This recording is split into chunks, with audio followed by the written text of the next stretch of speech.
let's start with an introduction. I'll go around the room, starting with myself. I am Brad Kugler, the CEO and co-founder of Direct Mail 2.0. And I've been doing this for about, I'm going to say almost 6 years now. And I came from a completely different industry, somewhat related to tech. I was involved in e-commerce, selling CDs and DVDs, and this opportunity presented itself. And my previous 26-year career in packaged media was being disrupted. And the one thing I knew is I did not want to be in an industry that will be disrupted. So I decided to jump the fence and become a disruptor. And I have no regrets. And I no longer have a library of media. It's all digital now. So I disrupted myself in the meantime. Next, I'm going to introduce the rest. Morgan DiGiorgio, who is the Senior VP Sales and Marketing for Direct Mail 2.0. She's been here, what, 4 years and change? 5 years. I'm in my 6th year.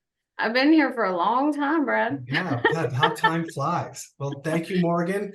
A lot of you may know her or have talked to her or seen her. She's probably the more frequent face of the company and does a lot of speaking gigs and talks to a lot of printers.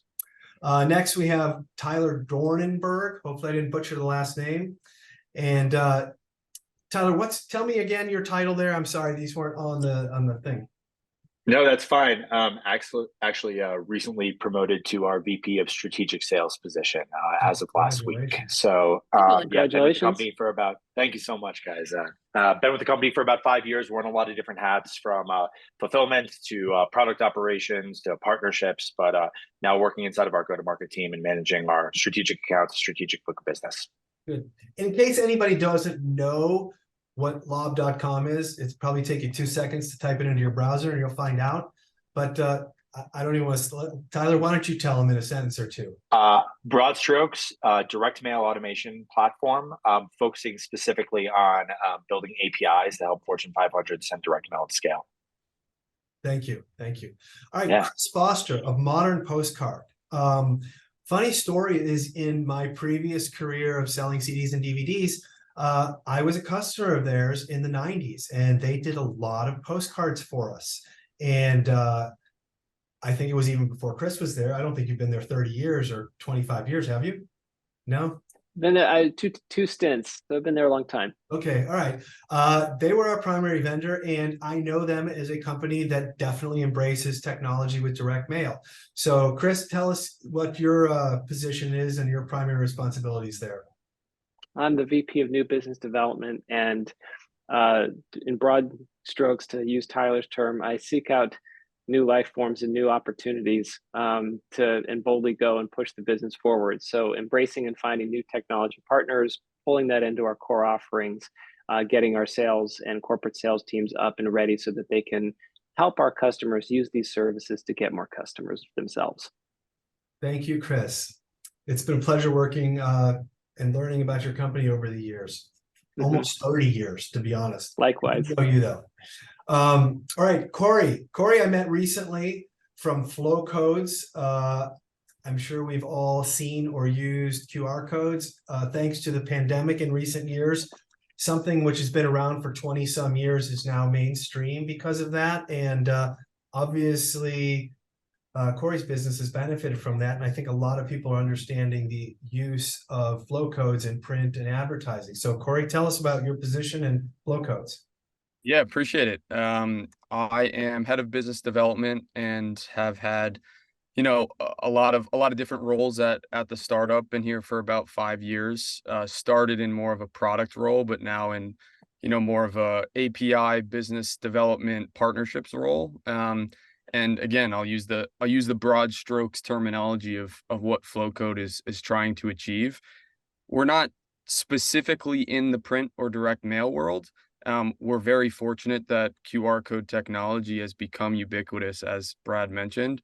But we're trying to turn any point of intent or interest into a moment of action, and you're able to do that through Flowcodes and QR codes and our enterprise, premium platform. So really fortunate to be here and looking forward to the conversation.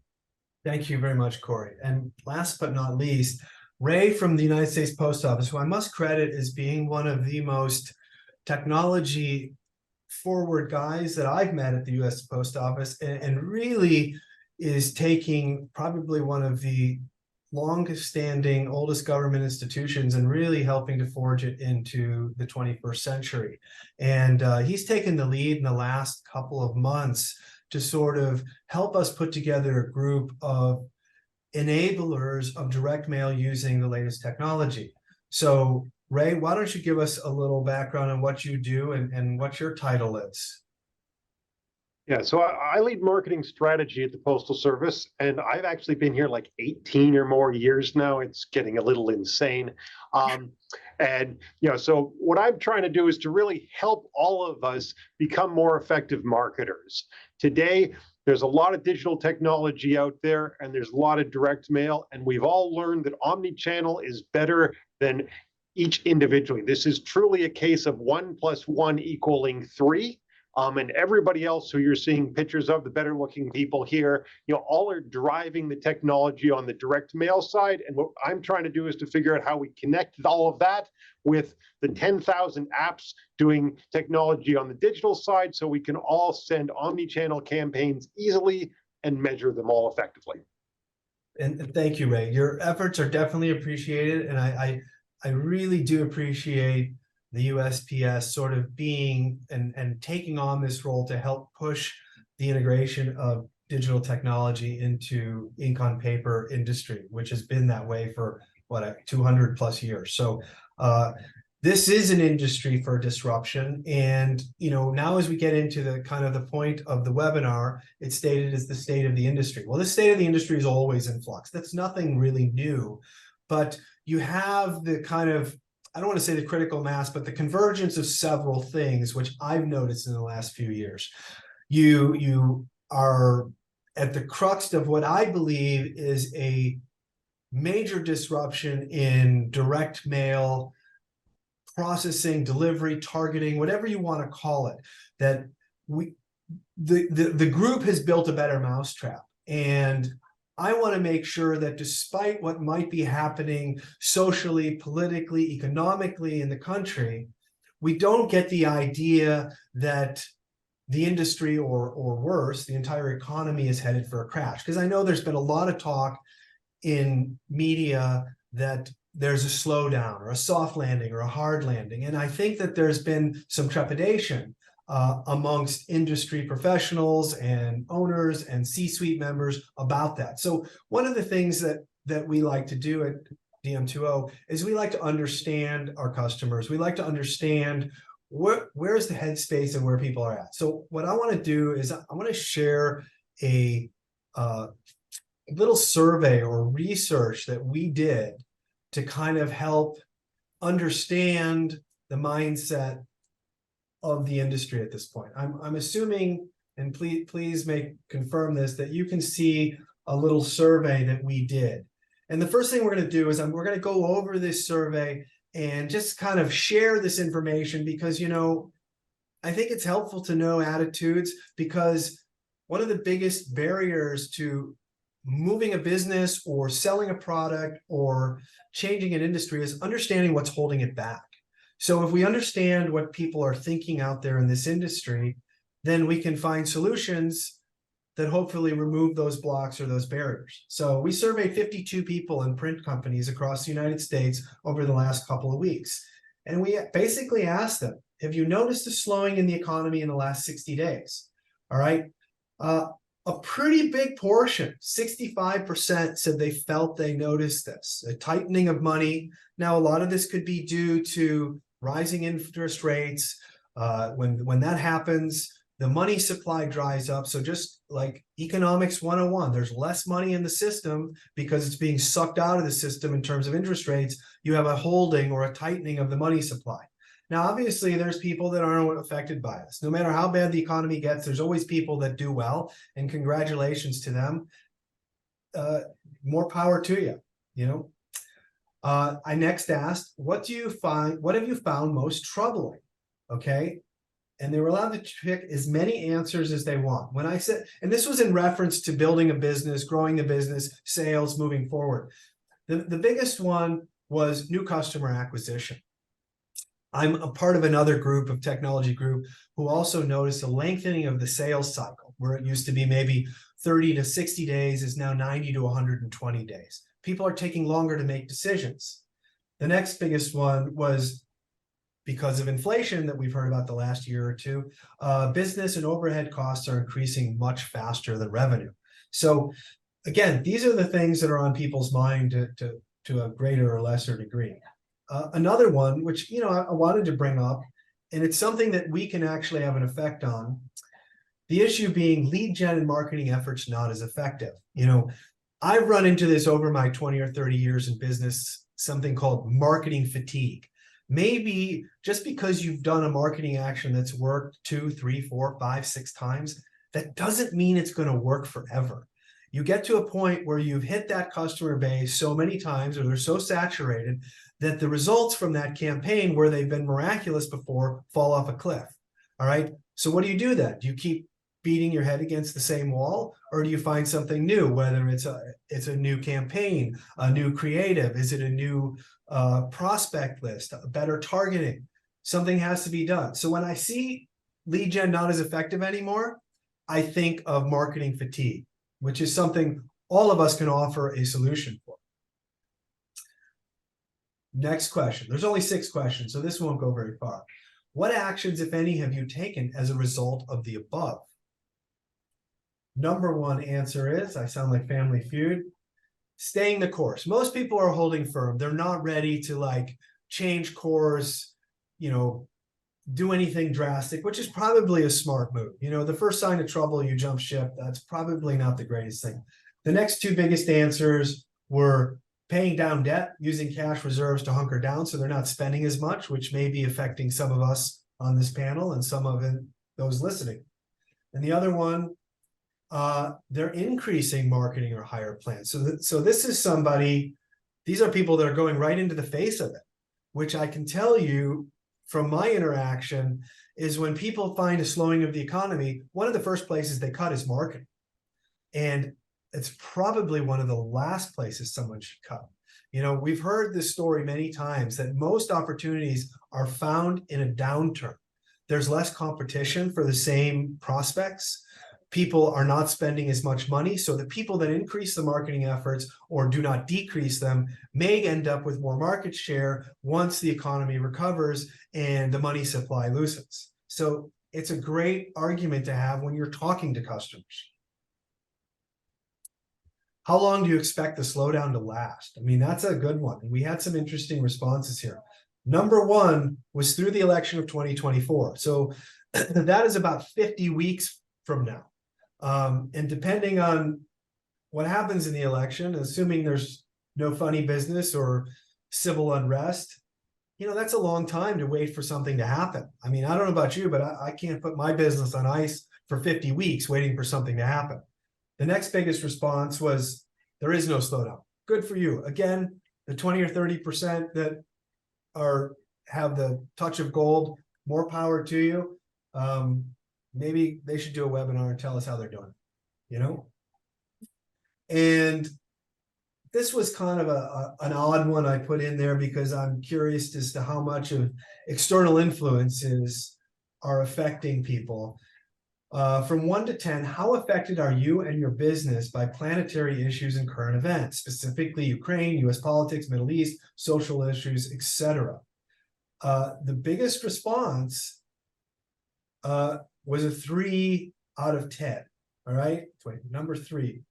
So a lot of people felt that it was affecting them, a 3 out of 10. I mean, that's interesting, The next biggest one, 17% call it a 9 out of 10. 17% of the people think that the external influences in the world are having a huge effect on their business.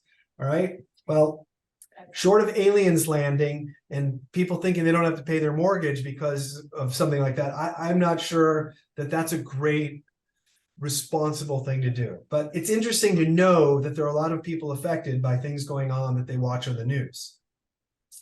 And the last one, I was sort of curious about this, is the male growth incentive plan that's coming out next year. I'm wondering, are people pushing mailings into next year because they are waiting to get those numbers up for that 30% discount next year? Most said no, but I was surprised that 27% are actually holding back mailings, waiting to get that discount incentive next year. So people are holding back mailings, waiting for the discount next year. I don't know if that's such a good idea either. But anyways, that is the survey in its entirety. If you guys have any questions, or perhaps the panel would like to chime in on anything, I'm willing to step down from the podium and let you guys opine. Silence. Well, I'll jump in. I think what's interesting is the idea of societal planetary changes, things that are outside of a business control. And I think that one of the things that we talked a lot about in our business, especially when COVID hit, is that there's certain things in a business that you can control, right? I can control marketing efforts. I can control optimization. Learn to think about our cash flow, think about productivity, right? The cutting costs and increasing customers. Those are the things. We could not control supply chain. We could not control the price of paper or plates. We couldn't control the price necessarily of the going market for labor, right? So there are certain things that we couldn't manage. And I think that separating out some of those planetary and societal issues as a business and saying, let's only focus on the things that we can control. Things that we can't control it. Figure out how to work through or respond correctly. But I think that helped us in our team to kind of, not revert to kind of a Chicken Little sky is falling mentality, and focus on, no, let's figure out really smartly the things that are in our hands. Absolutely. I think that's spot on. We can only control what we can control. There's nothing that any one of us on this panel or in the audience is going to do to bring peace to the Middle East on an individual basis. There's nothing wrong with having your opinions on it or contributing to the causes that you support, but it's not something that's going to change or affect our daily lives. So putting a lot of attention on it, I would personally consider that non-productive. But your point is well taken. Let's jump into some of the prefab questions I have.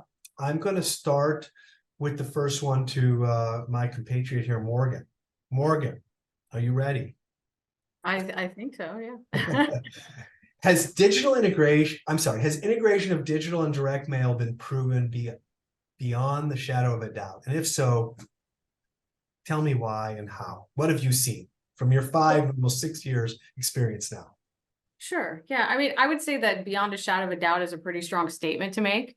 But what I can say is that every reputable source of marketing data from the ANA, NAPCO, USPS, and nearly every which one in between has provided us data as the proof and efficacy of omnichannel marketing or the integration of direct mail and digital.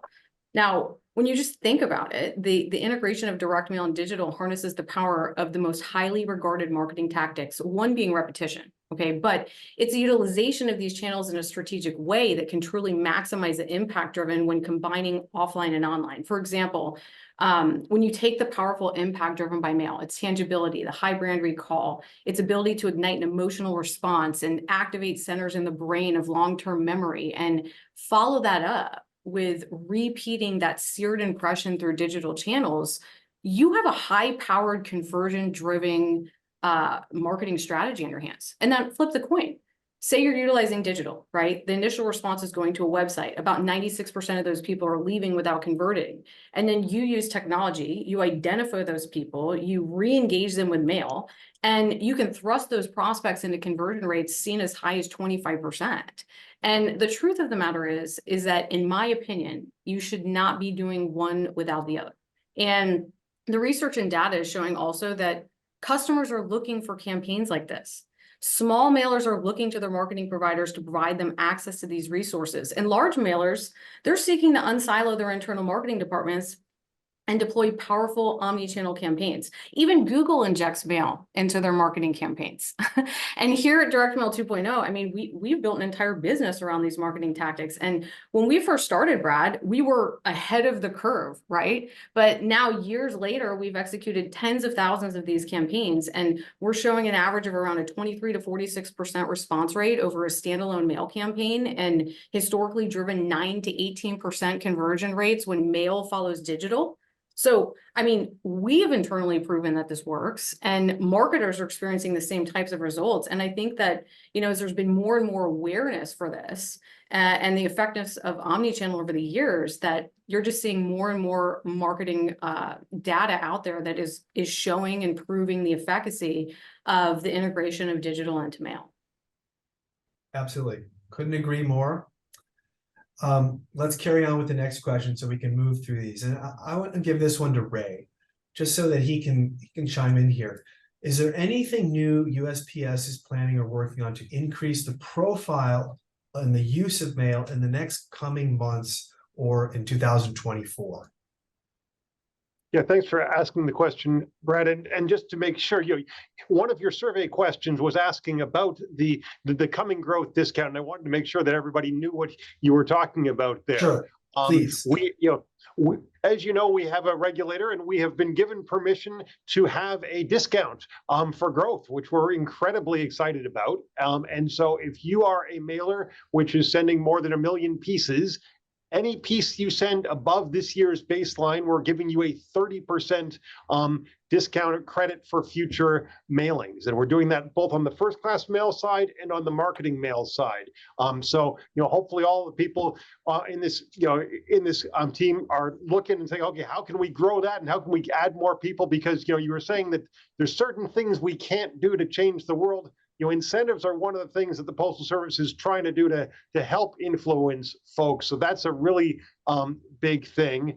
If you're even bigger than that, we've had our first market dominant NSA tentatively approved. So that if you can show us that you're going to grow, we want to absolutely work with you. And then there's the category of promotions. Many of you are probably familiar with them. But again, we're trying to help people try new things in order to be more effective in your omni-channel campaigns. And so we've got one promotion around emerging and advanced technology. So if you include AR or voice or QR codes in a mobile shopping environment or video in print or NFC, if you test these things, we're going to give you a discount for that because we think you're going to see how effective digital plus direct mail is. Similarly, if you're going to make your direct mail sing by adding in a tactile or an interactive aspect, folds and other things that really touch on the various points of the brain that Morgan was talking about, if you're going to test that, we're going to give you a discount on that. If you're going to send in your bills and statements, so if you're going to add color and send messages there and make those communications work better, we're going to give you a discount on that. If you're going to use informed delivery, which allows all of your customers to get an email every day with the pictures of the mail they're receiving. There's 60 million people in the country doing that now. We'll give you a discount on that. If you're going to do direct mail retargeting as a way of combining direct mail with digital behavior, we're going to give you a discount on that. So we're basically, the Postal Service is trying to help make it easier for you to test new ways of having an omni-channel campaign, and hopefully you'll find how effective it is and keep doing it. Excellent.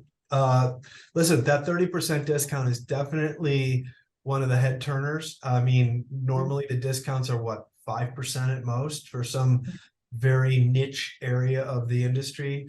So a lot of talk about that, and I applaud the post office for really sort of hanging their neck out there on that one. So good on that.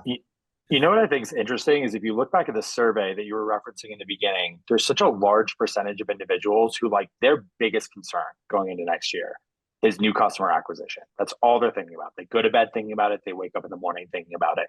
But then the percentage of individuals who are actually investing more into their marketing budget to try to solve that problem is significantly smaller. It's like maybe a third of the size of the respondents, right?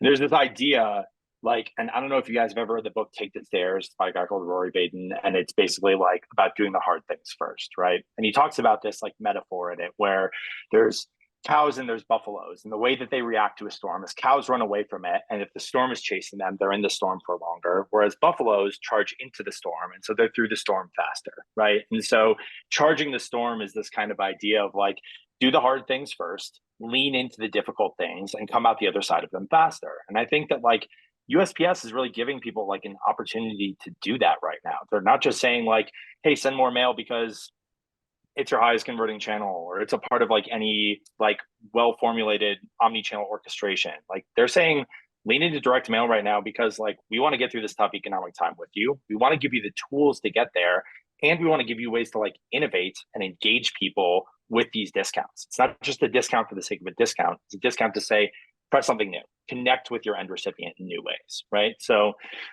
if anything, like these tools that have been around for a while are now maybe more important than ever. 100% agreed. It's I couldn't agree more. It's when there's something that's blocking you, there's the people that confront it head on, and then there's the people who run away from it. And marketing is the one thing that you don't want to back off on. As I stated before, you've got an industry that is quieting down. There's so much noise in marketing. Everybody's getting what, 10,000 marketing messages a day. And in a time of economic slowdown, maybe that noise is a little less. So this is the time where your marketing dollar actually will go a little further. And to me, it's logical, but some people are like, oh, I'm making less money. My margins are down. I don't want to spend a penny more. Well, I'll tell you what, fine, don't spend a penny more, but don't spend a penny less. Okay. At least keep your budget the same. So there's also a lot more real estate in the mailbox right now. I mean, if you look at marketing mail volumes were down, I say that there's a ton of opportunity there. So take advantage of it and take advantage of the postage incentives with it. Yeah. Morgan, to your point, what when we talk to clients, you've got, like you said, Brad, 10,000 marketing messages a day. Most of them are digital. We get hundreds of emails per day. If you don't see it below the fold, it's gone. So unless you're looking at it at the moment, you're very hard pressed to see that email. Dozen mailers a day, maybe in your mailbox. The competition for attention is just less. And so the technology discounts can help you now actually get in front of your customers in a way that you wouldn't be able to before, right? With the retargeting, if you're a small business that's competing against Lululemon or Athleta, you can't compete with their digital retargeting budget, but you can absolutely compete in the mailbox and win that customer's attention. 100%. And maybe Ray knows the answer to this, but you know, being probably one of the older gentlemen on this panel, I remember as a kid, and I'd go to my mailbox, you know, and pick up the mail after school and bring it in as one of my chores. It would literally be this thick of flyers, newsletters. Now, you know, I live in a decent neighborhood that would be targeted by everything you could imagine. If I get 4 pieces a day in my mailbox, that's a lot. And that includes the bills too. Most of the bills are online now anyway. Ray, is there any sort of metric on how many pieces are in people's mailboxes per day, per household? There's absolutely a metric, and I know what the trend is, but I can't give you the exact number. It was kind of interesting. Up until around 1980, the volume of mail was just tracking absolutely with GDP. And then since then, with the digital diversion, more and more is being done digitally, and that number has been coming down and down. But you know, it continues to be there, and the messages that are there are tremendously powerful because they have that breathing space. They don't have the competition. I mean, I don't know about you mind, but I'm 200 to 300 emails in my mailbox every day. I have to go machine gun delete stuff just to go home with a clear conscience and not a full mailbox. So if it's purely a fight for eyeballs, mail wins hands down. Now we're preaching to the choir here, so I don't want to, you know, sit here and feather our own nest. We know this stuff. The point is that some of the clients need to know this stuff, you know. But let me move into data for Chris here. You know, data has become a very important tool on targeting mail. Yes, mail is expensive, so targeting and who you're targeting is even more important. So Chris, can you discuss a little bit about the targeting, the data, and how that will affect the growth and ROI of mail on the long run? Absolutely. The good news is that the data is getting better, and that leveraging your own database, your CDNs, your CRM systems, and the like, but also looking at the data from a customer and a prospect perspective. We're getting better data about intent. We're getting better data about behavior. You can get better data about keyword searches. You can get better data that links emails to postal to website traffic. Our friends and partners at Flowcode have better data in terms of figuring out activity and devices, time of day. So the scanning technologies, the attribution, some of that stuff is, you try to knit together, but for a general marketer or business person, the data that you have can be appended and utilized in more ways than ever. And so what that means is that you can target better. In the end of the day, it's better to send 5,000 highly targeted, very relevant mailers than 20,000 mailers that are cast into the wind. Because marketers and businesses now are looking for the better return on investment and return on ad spend rather than just sheer volume. And so the good news is that if you talk to the right folks and listen to the right partners and stitch the data together, you can find those folks, right? You can find the people who are more likely to respond, more likely to engage based on a variety of data sources. It's too complex to talk about all the iterations possible in a call like this, but just think that there are over 60,000 types of lists that are available in terms of prospecting and in terms of behavior and intent data, in terms of data modeling. And then every business has their own data themselves. Creating that bridge between the data that you have and what you know and the data that you want in terms of prospecting has been built. So it's better than it ever has been. And I think, agree. I was going to ask Corey, I want to tell a little story, and then I'm going to ask you the question. So, I sort of got kind of hooked on QR codes a year, 2 years ago or whatever. And, we did a mailing for our own business to our own industry. And we sent out one postcard that had, a tiny QR code and all of the text and all of the images. And I think we got like something like, I don't know, couple of scans. And then remember, we sent out a postcard with nothing but our logo and a giant QR code. We had like a 25% scan ratio. It was like, I knew it was out of curiosity and people just wanted to know, what the heck is this? And a lot of the forms weren't filled or anything, but it was unbelievably high. And I think people were upset. It was a little bit of a bait switch, but those are the two extremes, So Corey, there's still I think you'll agree with this. A majority of mail goes out without a code, right or wrong? yes, I would say, credit to the USPS again, where the promos incentivize for people to start testing. I think, are they utilizing the best practices so that they can see that ROI and real-time engagement? Probably not. I think there's a lot of room to grow, 100%. So what would be your argument if you're talking to a guy who's like, listen, I've been sending these postcards for, 10 years and I get my, 2.3% response. I've got my methods. Why would I want to put a code on it? What's the advantage? It works now. Why mess with it? It ain't broke, don't fix it. Yeah, there's a lot of ways that you can go about that, right? I think you go back to Morgan, where if any direct marketer had a digital campaign that had the engagement and conversion rates that you're able to see in real time with direct mail, they would be ecstatic. So you can take the data route. From an engagement standpoint, I like to talk about it in terms of personalization, where that's what people are used to on digital, where the experience that I am getting in my email inbox or social feed is unique to me and personalized to me. You're now able to do that in the mailbox, which we've already identified as something that you have an opportunity to own because there's a lot less competition.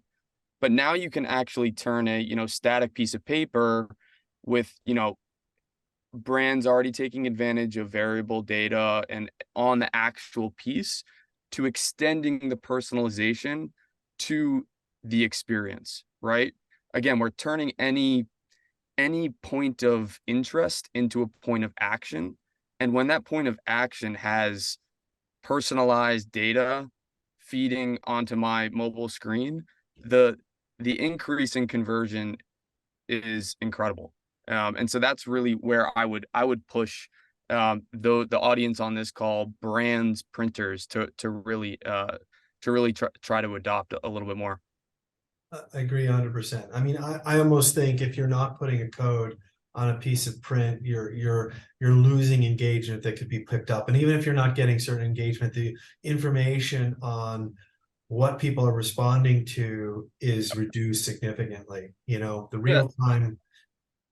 I mean, it's as good as an email then, you know, or a personalized ad that someone clicks on, the information you get back. So I agree. Yeah, definitely. I think I mean, Chris was obviously mentioning all the, the lists and targeting capabilities that you can use to, lead into your campaigns. The interesting thing about Flowcode scans is that you're now able to use that as another means to identify a unique cohort, right? If you have a percentage of your audience that is scanning more than 3 times, I think you would probably want to interact with those individuals in a different way, even from the people that just scanned once, right? And maybe they scanned on a Tuesday morning. You start to get an understanding of how you can engage with them and retarget them in new ways, just based on that interaction. 100%. I agree. You know, I wanted to ask this question of Tyler and Morgan specifically, because in terms of technology-enabled direct mail, you know, there's a lot going on there. What do you think, and I'll let Morgan start, what do you think is the reason that some mailers have not availed themselves to these technology advances that you offer? And I'll ask the same question. Why hasn't everyone adopted lob.com, you know? What do you think is the biggest barrier in adoption, Morgan? I mean, well, there's a couple of different things, but in my experience, you know, I've been at this some time, so I've had the opportunity to work with a lot of different print mailers, or, you know, prospected a lot of different print mailers for these technology-based solutions. And I would say that one of the main barriers is just having a traditional mindset. You know, they have this resistance to change, and they prefer to stick with methods that have worked for them in the past. They underestimate the benefits that the technology can bring to direct mail campaigns, and also underestimate the potential loss in business from not embracing these technologies. And additionally, what I've experienced is that there's account managers or aging out reps. They don't want to learn about new technology. They aren't thirsty to use new tactics to go out and sell, acquire new business. They're comfortable managing the business they have. They create their own objections, telling themselves that their customers don't have an interest in these technologies, or they won't pay more. And, you know, in all reality, I have to tell you, it's really unfortunate, because the only thing constant is change. And if you don't have the ability to adapt, grow, and change within the current ecosystem, it's inevitable that your business will be slow to grow, right? And I've had resellers that add our products onto bids, and they acquire millions of dollars in new mail business because they're adding value for their direct mail customers. And mailers are losing business to printers that are taking advantage of these new technologies and are adding these added components. And, you know, the last thing I want to say, that, you know, one other thing that I see too is that I think that they might be a little bit fearful about the complexity, the implementation. There might be challenges, the learning curve, wondering about the additional resources required to implement programs like this, or just having like a contempt prior to investigation, assuming it's too hard or it's too complicated. And, you know, this is our webinar, so I just have to put a little plug in for us here and say that, you know, we do have one of the most comprehensive, enhanced mail omnichannel marketing platforms on the market. And, you know, not to toot our own horn, but we do a really great job at providing access to most, if not all, of the resources that would be required to deploy something like this into a print organization. But at any rate, I think as technology continues to advance and its benefits become more apparent, it's likely that more direct mailers will gradually adopt these innovations because they want to stay competitive. Good, absolutely. And Tyler, you guys have an absolutely disruptive platform that never existed before you guys that I know of. You are a first to market, fully automated product. What is I mean, maybe you've already hit that critical mass, but why isn't every business or every company or brand just lining up and using your model? What do you think is Man, the issue? if I could answer that, they'd make me CEO overnight. But That's I think, true. That's true. But what do you find is the barrier? no, Is it a resistance to the technology? Is it learning a new trick? So truly, I think like there's a couple of things that it boils down to. Number one is that like the types of contacts that a software company plays well with are not necessarily the types of contacts that have been managing a direct mail program historically. And so like what we're going in and we're talking about with the Fortune 500 customers that we're talking to is we're talking about like a digital transformation of a program that may have been the redheaded stepchild of your omni-channel communication program for decades, right? Like you're not getting the same type of data. You're comparing apples and oranges. You know that it works, and so you're putting money into it. You know that you get a lift from it, but your attribution rates aren't perfect. And that could have come from an online source, or it could have come from a texting program, or it could have come from this. You don't really know where these conversions are coming from, but you know that it works, right? And so really what we try to do is we try to come in with more of a baby steps approach, and we say, hey, look, peel off little chunks of your direct mail program, start running them through this. Like I want everybody to wake up in the morning. And I said this on a USPS sales team call recently, where I said, I want everybody to wake up in the morning. I want to look themselves in the mirror, and I want them to say direct mail is digital too. And that's the facts, right? Like now you have the ability, you have modernized tooling that creates parity between the programs that you used before and the direct mail and where you want your direct mail program to actually be, right? And in doing so, you can compare apples to apples on data. You can compare apples to apples on the life cycle of your program, on your ability to convert new users. But just to get there requires that you have buy-in from people who aren't maybe thinking of their role in the direct mail program as one of job security, where it's like, I control this, I know how to control it, I'm the only one who's controlling it. And they're thinking of it in terms of, how do I make this better? How do I stop focusing on execution and start focusing on optimization? And finding that contact with an organization can be really tough. And I think it's just part of like the slow transition into this kind of new world of where direct mail is going. And we're actually seeing that adoption rate pick up a little bit. But in the early days, I mean, people were like, what do I need this for? I got a whole department dedicated to this. Why would I need this software, right? And now we're starting to see that shift. I'm with you, track 100%. And one of the things I want to go back to Chris, there's a few companies that are focused on people who don't do mail. A rising tide lifts all ships. All right. So somebody's got to get out there and bring in new blood that have never mailed before, or maybe they mailed 20 years ago and they had a bad experience and they just never picked it up, and they're fully immersed in their social or digital marketing efforts. But there's a few guys out there that are knocking on doors and bringing new potential direct mail customers into the market. And I know, Chris, you guys do that. Postcard Mania does that. That's where they focus. So based on that, and I'm not asking for any trade secrets here, because I know you guys have a very specific niche, but what have you seen that's most successful in taking someone who hasn't mailed in a while or has never mailed and bringing them into the direct mail fold? Well, one of the things that we have found actually is, it sounds like a oversimple answer, but it's education. There are a lot of Gen Z and millennial talent out there. And in fact, Gen Z now is entering into the workforce. And by 2025, it's going to be 30% of the workforce. Or 2026, something like that, which seems like it's going to be next year, right? It's so fast. They're all digital natives. They grew up with iPhones. They were born in 2000. They had their iPhones in the family in 2008. They started to go on Facebook. Now they're off Facebook because it's for the older people like me. They're on Instagram. They're on TikTok. So the digital comfort is really high. They know nothing about direct mail. And so we find, Brad, that to bring people, these new marketers, and who are the decision makers, right?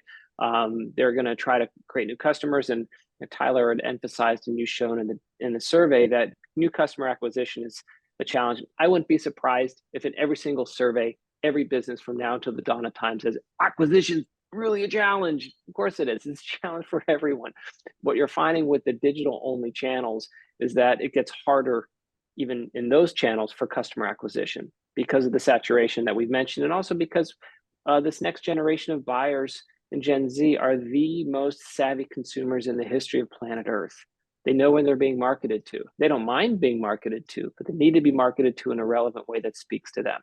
And so educating new marketers about how to reach that audience with direct mail is the way to go, because they don't know it, they don't understand it, they think it's old, they don't quite know how it works, and they might have in their mind, oh, you mean like Bed Bath & Beyond? Is that direct mail? That 20% coupon? Oh, that's direct mail. And so we have to kind of overcome that barrier and say, no, direct mail is actually, it's data-driven, it's highly targeted, it's incredibly personalized, and there's a variety of offline to online tools that you can use to engage the user in a variety of channels, and it's part of your overall mix, and here's how it works. Suddenly, when you say something like that, they're like, all right, I'm curious, I'm trying to learn more, because my CMO, my director says, get me new customers. And I start flooding my digital airwaves, and I'm like, crap, I'm not getting new customers. And so giving them an opportunity to learn how to get new customers with this new channel, I find is one of the easier paths forward. I mean, it's this highly specialized industry, right? And like people speak this direct mail language that they've been speaking for 30, 40 some odd years, right? And so if you're coming into it brand new, you're not only having to learn this language, but you're also having to have a procurement type relationship with a manufacturing vendor, right, of some type. And so like, that's really intimidating for somebody who's like a modern marketer who's used to utilizing modern tools, right? Like I don't have to be able to speak knowledgeably about like transport layer security protocols in order to send an email, right? But I do have to be able to understand postage saturation in order to have a conversation about direct mail, right? And so for all of us software companies here, in order to like really engage that Gen Z audience, it's abstracting away the specialization of the industry and providing a lower barrier to entry to say, you want to send direct mail, you can start sending direct mail tomorrow. You want to send an email campaign, you can start sending an email campaign tomorrow. We want to make it as easy as possible for you to take that step and to be able to say, I'm deploying, tracking, managing this message, and I'm able to track how well it converts as compared to my other stuff in the exact same CRM, CDP, marketing automation platform. It's all apples to apples, right? Yeah. Go ahead, Ray. Go ahead, Ray.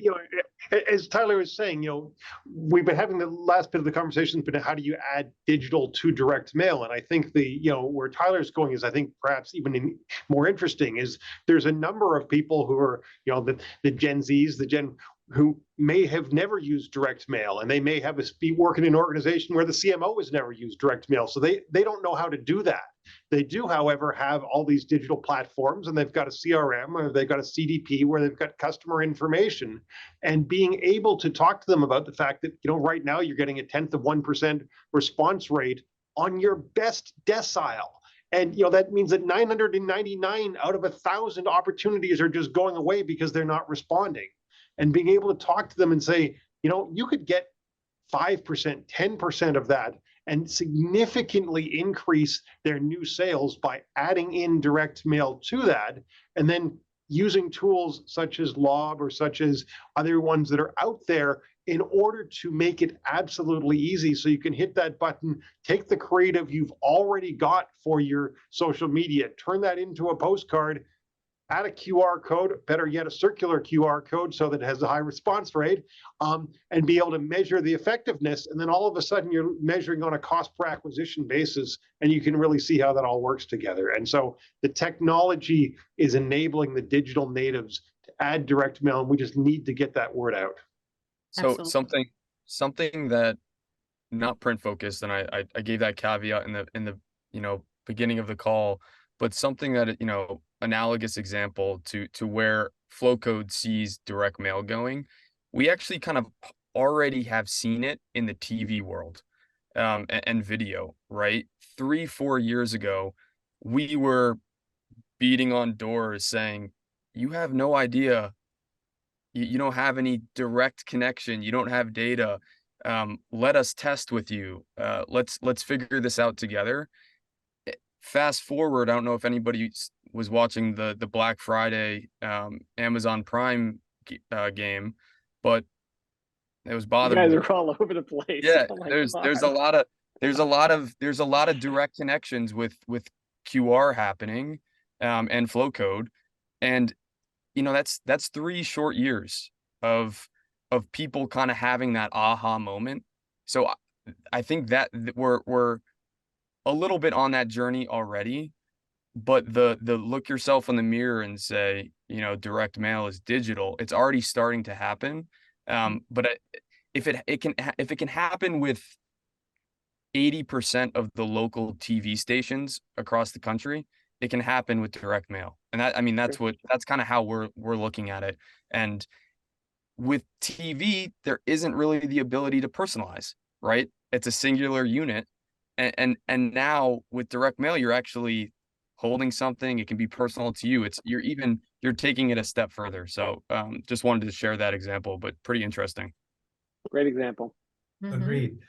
Just before we break for from Q&A at the end, I wanted to ask each of you guys, and I'm hoping it can be an impartial answer, but I'd like to know from each of you guys, what do you think has been the biggest game changer to direct mail in the last couple of years? What do you think has had the biggest impact, whether it's a technology product, a hardware product, a manufacturing product, something USPS has done or perhaps not done? What has had the biggest impact on direct mail in the last couple of years? And let's start with Tyler, and then we'll see where we go from there. I think if I'm thinking impact per release, informed visibility data and the intelligent mail barcode has absolutely revolutionized the way that people send direct mail. We are built on the backbone of informed visibility.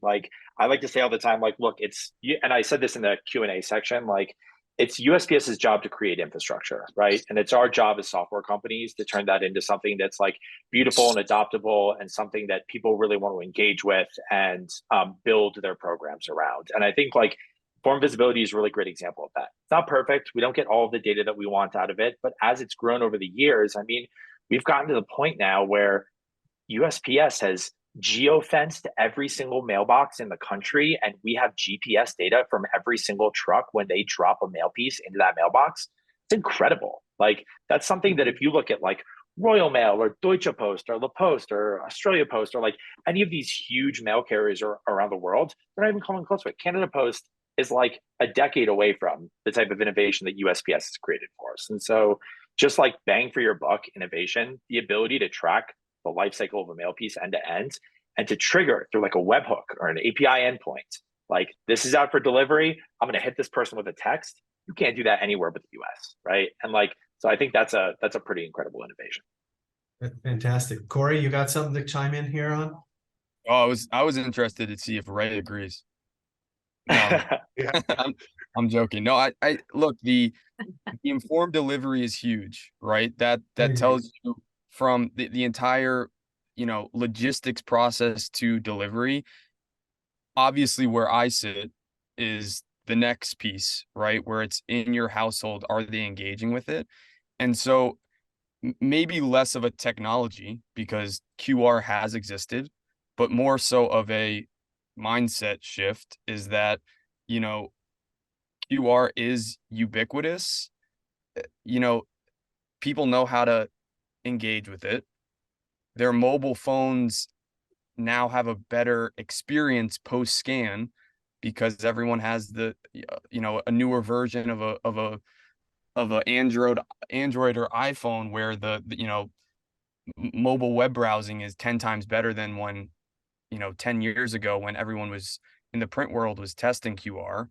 And so that kind of has opened the door for another means to test this new engagement piece. So I would say less so from a technology standpoint and more so just the pandemic teaching everybody this new way to engage and go from an offline medium directly to a conversion point. Good. All right, Chris, what do you say? I mean, we don't have a manufacturer here, but you No, know, I have a pretty clear answer from my perspective because I've been in the industry since the late 1800s. But I can see that you are older than me. Yeah. I can see that the direct mail retargeting a website visitor, to me, was one of the most game-changing innovations for direct mail, simply because it brought non-mailers into mail. When we started to launch our own program, someone asked me, they said, well, who do we get? I said, well, 80% of our Modern IO direct mail retargeting customers, if not more, but at least 80% will be brand new to Modern. That's interesting. Because You know, I'd like it's to their put a first plug step in. Yeah, it's their first step into direct mail. So if I'm an e-commerce company that's never done catalogs, that's never done direct mail retargeting is a no-brainer. It's their first exposure and experience into mail, because it makes so much sense in terms of where the customer journey is. So I think that in the last X number of years that I've been in this industry, that's been, to me, the biggest driver. And wouldn't you say that behind what you said and Tyler and everybody else, behind most of us, would you agree that the high-speed variable data inkjet printer things are key to almost every one of our business growth? So, you know, whereas, you know, obviously I want to plug my own product, but I think behind most all of what we're doing is predicated on some of these new print manufacturing devices that have helped us grow. Would that, right. that get some consensus here? Absolutely. Yeah, absolutely. Yeah, absolutely. Good. I think that, you know, what we've been hearing over the last few examples are all sort of subsets of how can you deliver a more highly valued direct mail piece to people. And it starts off with data in order to do the targeting, so it's not spray and pray that it was 40 years ago.